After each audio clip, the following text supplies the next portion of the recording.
Здравейте! Искам да ви покажа един комплект, който направих за една сватба. Комплектът включва албум и плик за паричен подарък. Ето това е плика.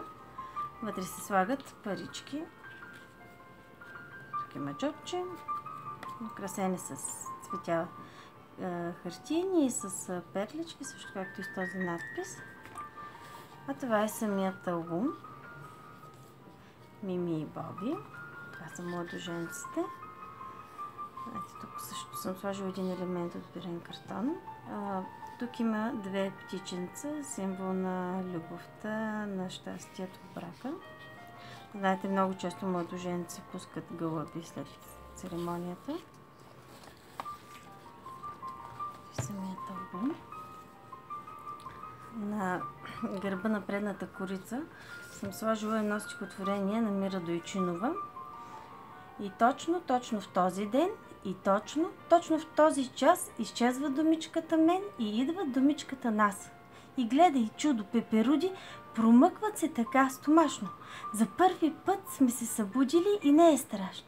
Не е страшно. Треперя цялата от смелост, а ти политаш от кураж. Едно свидетелство за зрелост, изписва се сиян страж. Какъв прекрасен ден и божичко прекрасен час. Доскоро бяхме теб и мен, сега сме безвъзвратно нас. И не е страшно, а напротив, щастливо е, като сълза. Осъзнаването, че в живота криле пришива любовта. Тук съм сложила две фигурки на младоженец и булка. Отваря се по този начин. Тук също има места за снимки. Следващите страници са огледални и с магнитчета са захванати. Ето по този начин подложките за снимки. Много красива дантела, хартия като дантела. Тя е еднаква в два нюанса. На следващото място, ето по този начин се отваря. И тук се може да се сложи на снимка, също както и на крилето по две снимки. На другата страница имаме захващането чрез много нежна дантела, водопадче, което се прибира, може да е така както беше, може да се сложи и по ето този начин, въпрос на личен избор. Следва ето тази страница с този красив бордюр, са много красива. Тя отново се отваря нагоре. Прищракването е от магнитчето. На следващо място, тук отново съм сложила една птичка да държа закопчаването на ето тази страница. По този начин става. Птичката влиза в този венец от цветя.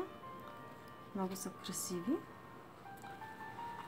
Тук имаме едно послание и по този начин се въртят тези подложчици, където могат да бъдат сложени малки снимчици от сватбата. На другата страница, ето с този елемент съм захванала подложките, които се отварят така нагоре. По този начин се затваря отново. Следва отново едно затваряне с магнитче. И тук имаме място за снимки. Тази страница реших да я оставя изчистена без никакви допълнителни подложки и разгъвки, тъй като много ми хареса самия лист, колко е красив и колко са нежни цветята. На последната страница имаме отварящ се капак надолу.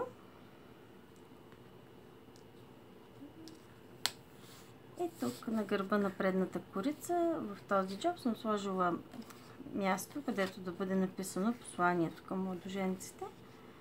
А те могат да си ползват джобчето, да си сложат и нещо за спомен от самата сватба. Това беше албума за сватбата на Мими и Боби.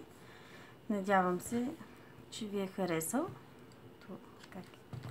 Цветята също са в розово и кремово, като целият албум. Благодаря ви за отделеното време.